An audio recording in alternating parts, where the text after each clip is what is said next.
Hello, I'm Chuck Martin, and welcome to the Voices of the Internet of Things. With me today is Cameron Worth, founder and managing director of SharpEnd, a London agency focused directly on the Internet of Things. Cameron has been new business lead of mobile at the Engine Group, a member of the founding team of Zappit, and group account director at LJ Limited. Cameron's focus is on leveraging technology innovation to build brands in a connected world. Great to have you here, Cameron. Hello, thanks for having me. So you've been early in this. I mean, you were early with QR codes, you were early with mobile, and you were way early with IoT. What is that like? Yeah, it's pretty good. I kind of like the feeling of what it's like to be by yourself. So it was my professional choices suited me quite well. But no, I think it's always. I mean, the I guess my journey with what is deemed the IoT, rightly or wrongly, was started with when I just saw someone scanning a. I mean, I feel pretty cheap saying it, but when I saw someone scanning a QR code in a pub, I mean, it wasn't so much the scanning of the QR code that was interesting to me. It was the relationship that people were developing with their mobile phones. I mean, people were literally able to get more out of everything via the mobile. So that was really where it started for me. It wasn't about the fact that you can put QR codes on everything. It's the fact now everything can now become activated, and a piece of paper isn't just a piece of paper now, it's a gateway. And it sort of started from there, and it's matured and it's evolved, and now I'm kind of sat here kind of 3 years in, having started, I guess the world's first IoT agency. So it's nice to be introduced, or nice to be involved and invited to take part in the podcast, and happy to give you whatever insights that I can. So how do companies react to IoT? I mean, early on, they must have not known what you were talking about. Yeah, it definitely felt like that at the beginning. I think the reason that I chose to start SharpEnd in October 2014 was that a lot of people were talking about the IoT, but no one was really saying much of value. And the only people out there who were really trying to make money out of the IoT were the platform players, the guys who were going, well, if everything's connected, everything needs a management platform or some sort of actuate or application enablement platform. But actually, what I saw, and this is actually talking from first-hand experience as well, having tried to sell,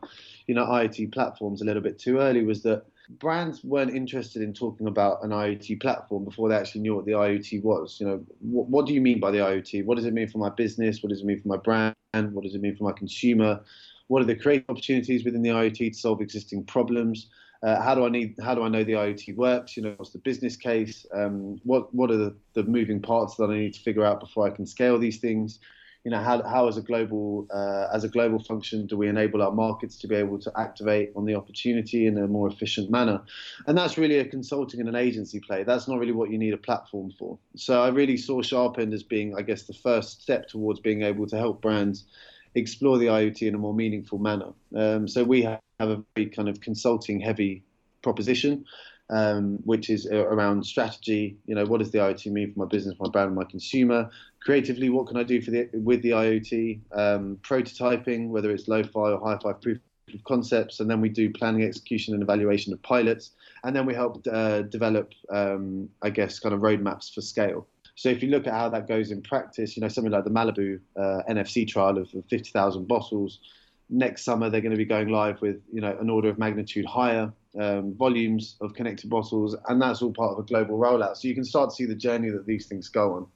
And then we kind of have three main focus areas, which I think you can loosely map most of the IoT deployments in market by anyone right now to, which are smart packaging. How do I turn my products into digital media touch points, space activation, whether it's retail innovation or connecting with consumers in the home using different kind of embedded systems and products and devices and what have you.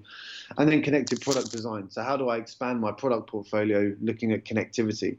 For example, if I sell a food product that's relying on accurate dosage, can I also deliver a dosage measurement device that speaks to an application on my phone, for example?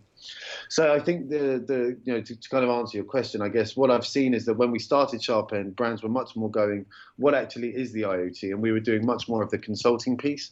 But now brands are really getting in touch with us going, hey, we've had a session internally, or we have a work stream internally, and we want to get this thing prototyped. Can you, help us figure out if this is the right prototype to build, and then help us go and deliver it? So I guess what I'm trying to say there is that I think that people are much more informed now than they were 3 years ago about what the actual definitions are around the IoT as opposed to just kind of fridges ordering milk. So you've dealt with mega brands, I mean, Absolute, Unilever, Pepsi. Where do you go in an organization that big to get started? Yeah, that's a really, really good question, and there's an answer I'd love to give, but the answer is I don't actually know. I guess the thing that we've always done is we've always focused on the global functions first. And what that means is that we're not looking at brands, we're looking at brand owners. And we're also looking at supporting the global functions, because the global functions are actually the ones that really need to understand where we're headed with this sort of stuff. And also, how do we enable our markets to be able to take advantage of this stuff better? So what we tend to do is we tend to say, okay, well, we're a European business right now. We have plans to expand into New York fairly soon. But for now, if you look at the general footprint of our clients, the Nestle's, the Pernod Ricards, the Unilevers, they're all European, or I guess they're global corporations with European headquarters. So we've always wanted to influence the global HQ first, and then work our way down into the markets when we're looking at doing pilots, taking the learnings, putting those back into the center, and then extending them horizontally.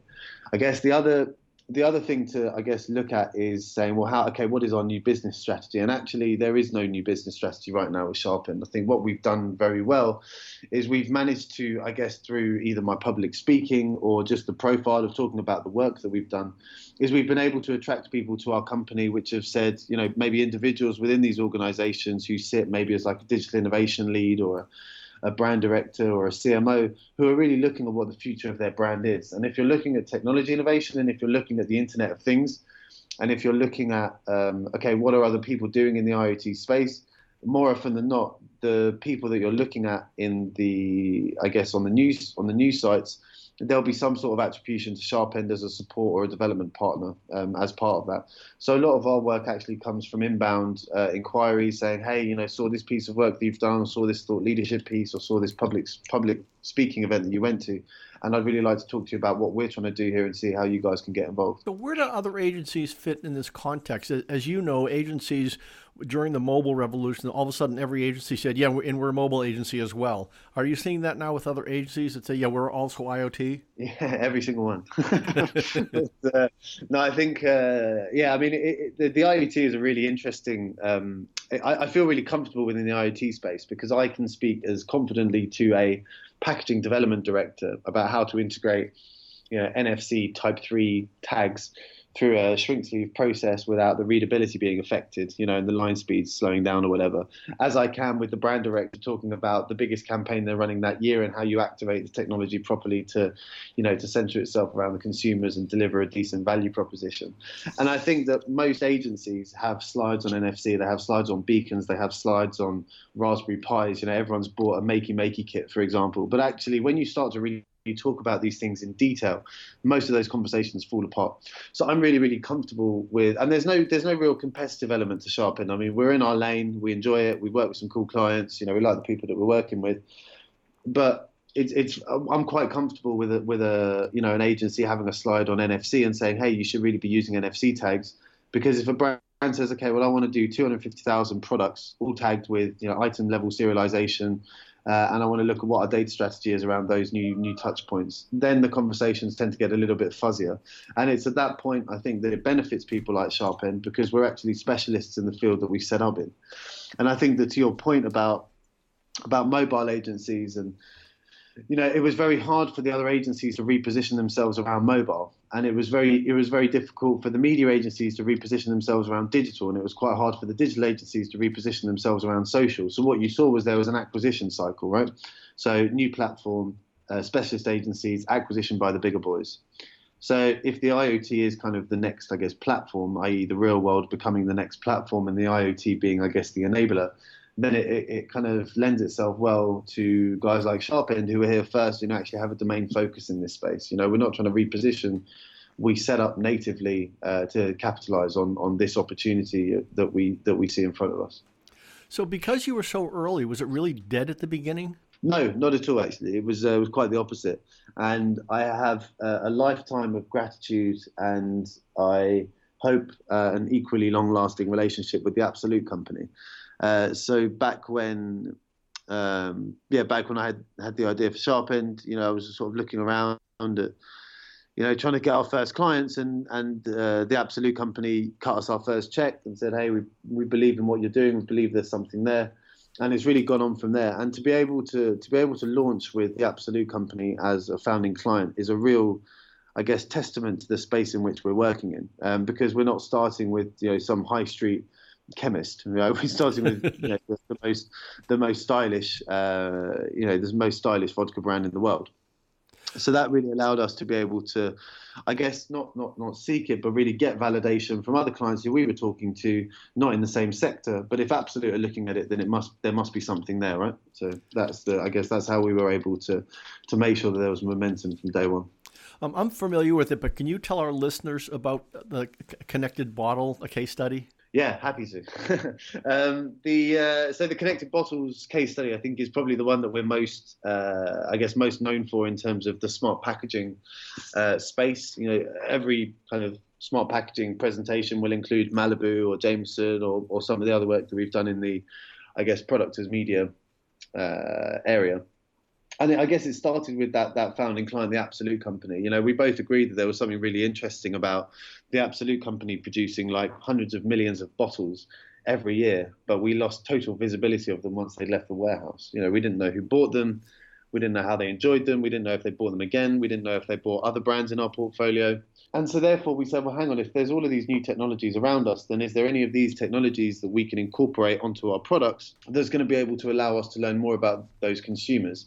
And is there also ways for consumers to get more from our brands other than just the wet goods that are inside the bottle? So that was really where Connected Bottles started. So there was a strategic piece which was looking at, I guess, the available technologies in terms of a now, near, and a next kind of bucketing system.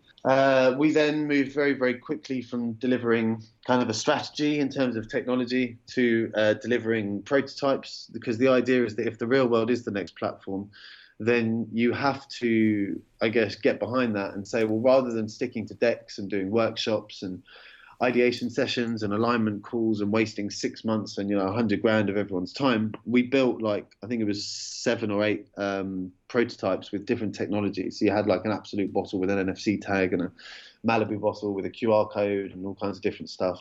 We put beacons in one bottle. We had AR image recognition.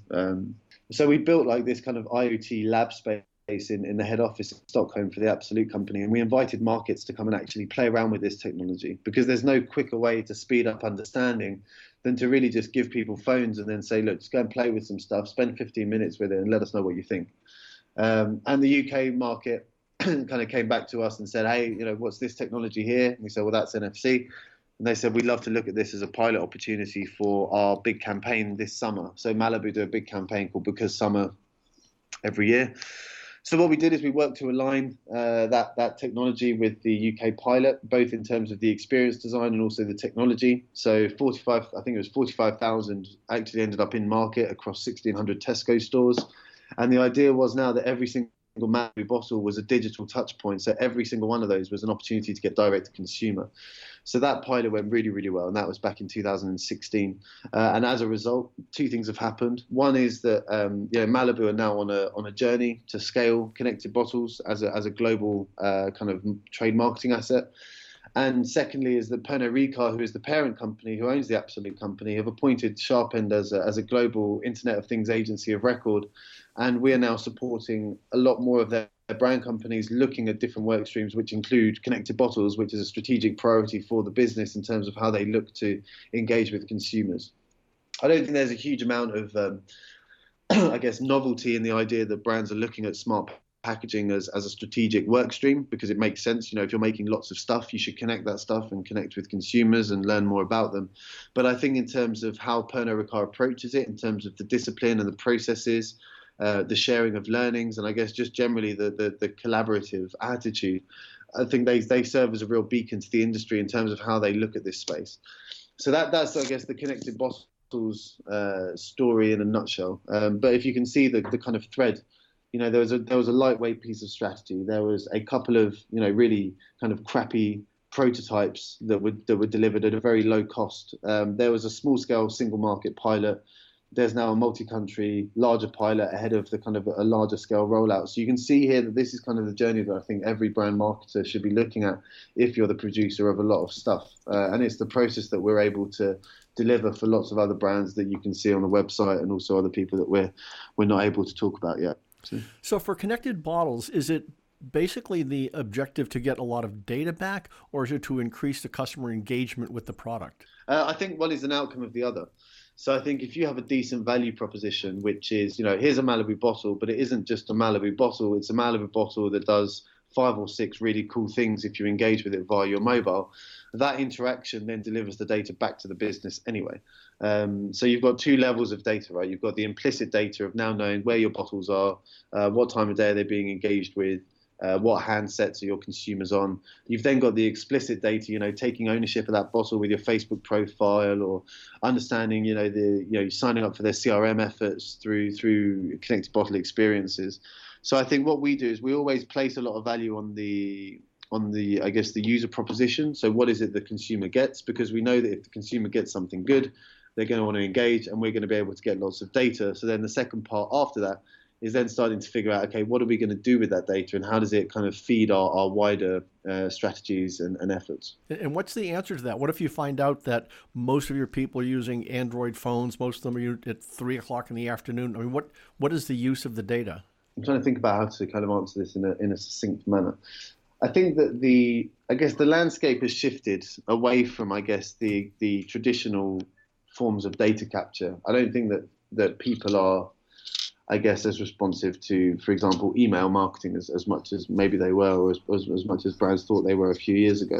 So therefore, we need to really look at new forms of data. And if you're doing, for example, a connected bottles campaign, I'm trying to work out what I can say without saying too much, as well, which is if I figure out that most of my consumers are on Android devices, and if I figure out that most of my consumers are interacting at around between 6 and 8 p.m.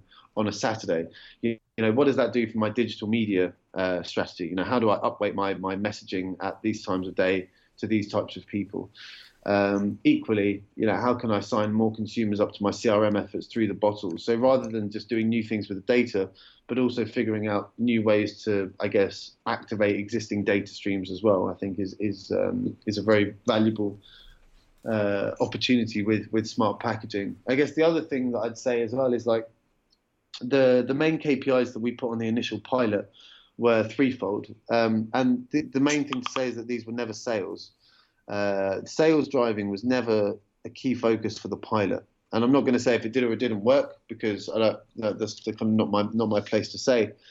But the 3 things that we said, well, one was it was engagement. So can we get people to engage with this new type of technology? And the answer was yes. Secondly, was can we learn new things about our consumers that we didn't know before? Because ultimately, everything that you learn about these consumers is something new that you didn't know before, because you've never been able to speak to them like this before.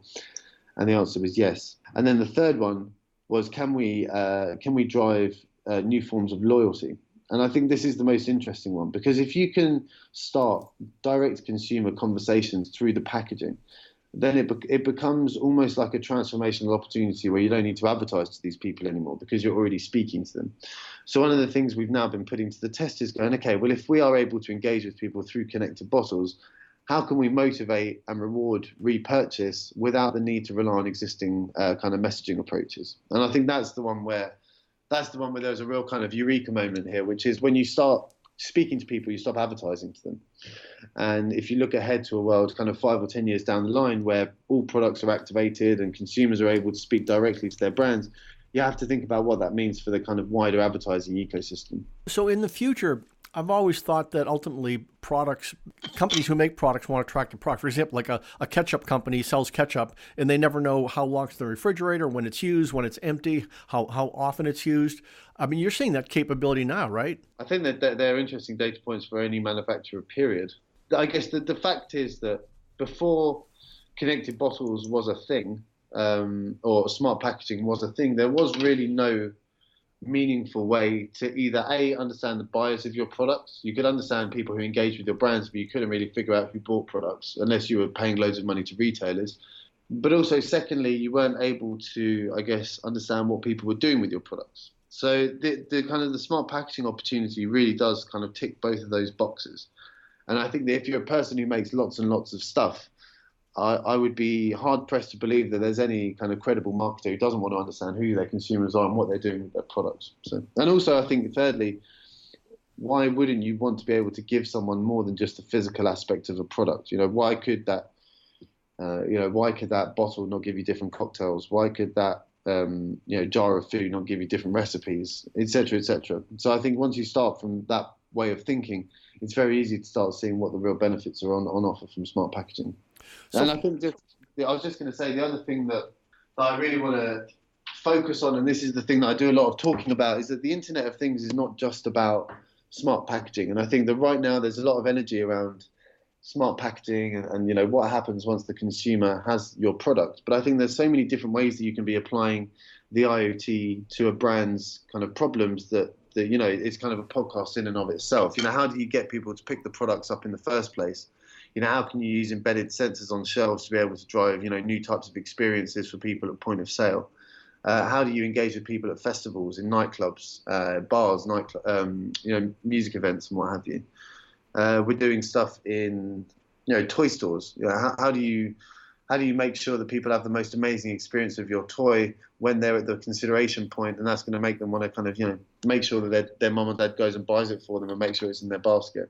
And that's not really just relying on NFC and QR codes. That's relying on the kind of whole landscape of connectivity. And that's, I think, where a real IoT agency proves its value. We're not just a product as media agency. We're also an agency that can build embedded systems and new kind of totally new products that really leverage connectivity at their core. And I think that's when that's when a brand who's exploring the IoT really starts to explore it in its truest sense. When you have not just a connected bottle, but you also have a retail environment that's connecting the consumer to your brand in new and interesting ways, and also enable technologies that enable you to have a better experience of the product in the context of use. And that's I think, we're really where we try and take our brands, which is normally that the smart packaging serves as the arrowhead. That's kind of where you end up working a lot of the time as your first work stream.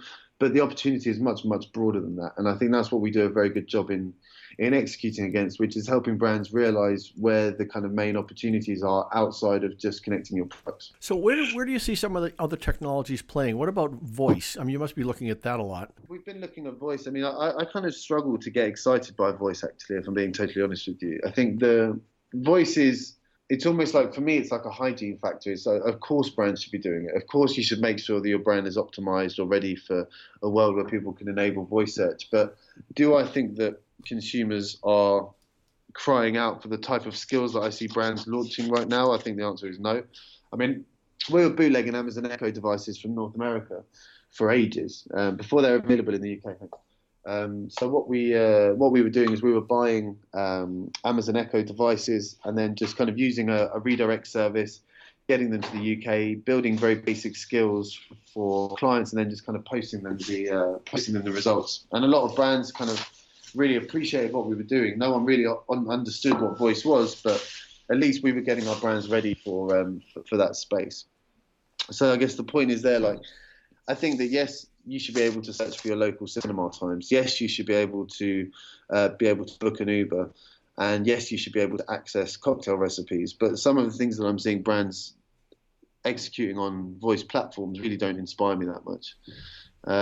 So I think voice has got a bit of a long way to go in terms of understanding where the real value is, but I definitely don't think it's in some of the executions that I see, because I really think that what brands have done, and if I had to kind of hypothesize what's happened, I think the agencies who really want to have a voice case study have sold in this sort of batshit mental idea, which is kind of much more designed for building an app, and just they've adapted it for voice.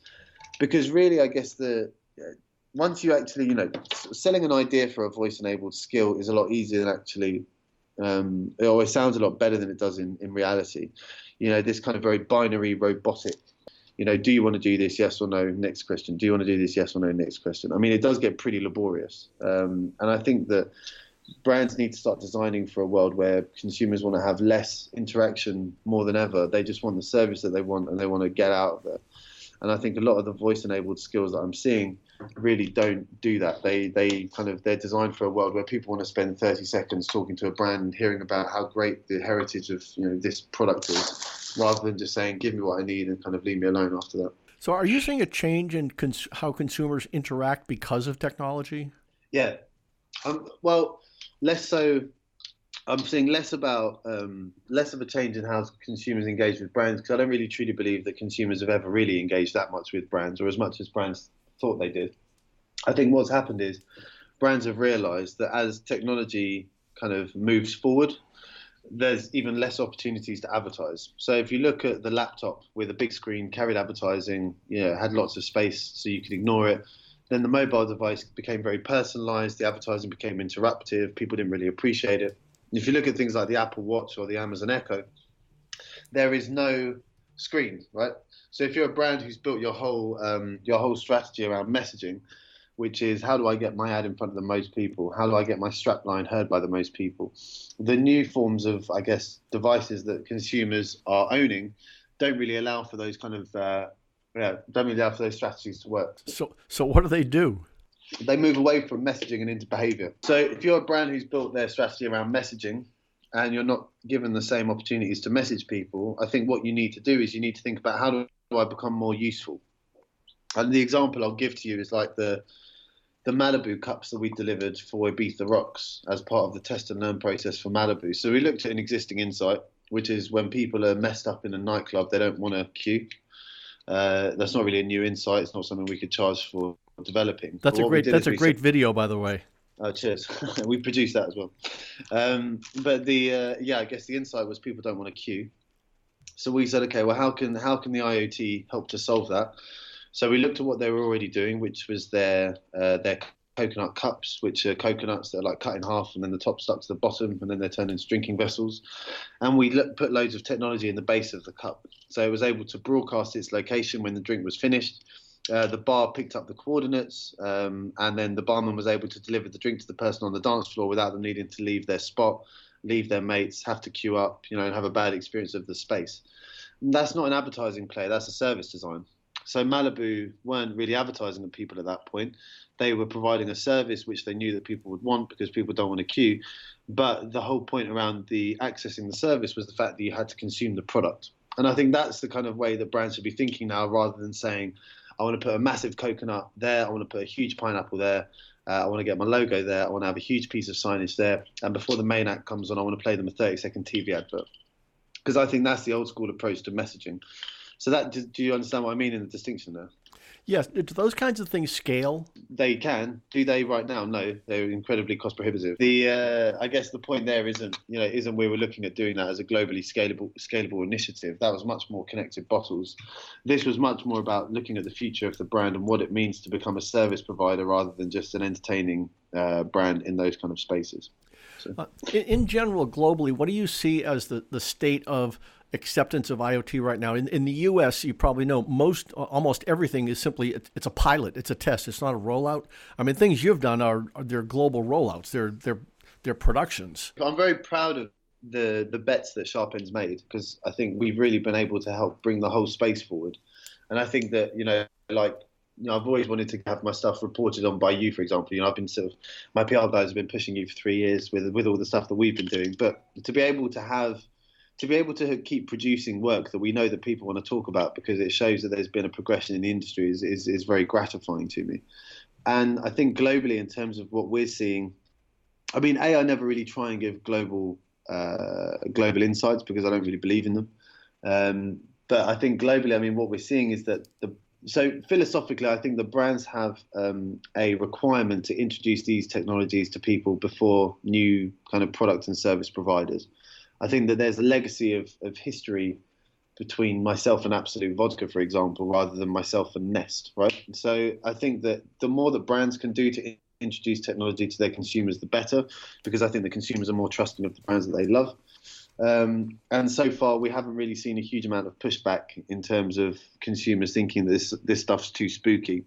I do, however, want to caveat that statement with, there's a difference between a company putting NFC tags on their products and saying, hey, if you tap this, we're going to get some information from your mobile, versus a brand putting a sensor in your home that is delivering a certain type of service, but begs a lot of different questions about, what kind of data is this brand collecting? Why are they collecting it? What are they going to do with the data? Am I comfortable with it? Because I feel like that generates a lot of privacy concerns. Yeah. So I think that the more that we're doing in the connected home and in the kind of smart retail space, what we're trying to do is kind of introduce the notion of a brand manifesto. So if you are going to be working with sensitive data in the home, then as a brand you're saying, this is the kind of information that we're going to be capturing. This is why we're capturing it. This is the service that we're going to provide. This is the information that we're not capturing. This is the information that we're never going to capture. We're never going to share this data. And we also want you to understand that we feel responsible for this, because I feel like the less brands talk about that stuff, the more spooky it's going to get, and the weirder it gets, the less people are going to trust it. So we've got an imperative, not just for kind of representing the humans, but also looking after the brands as well, in terms of making sure this stuff runs as smoothly as possible. Totally agree. Thank you, Cameron Worth, and thank you all for listening to the Voices of the Internet of Things. Big up.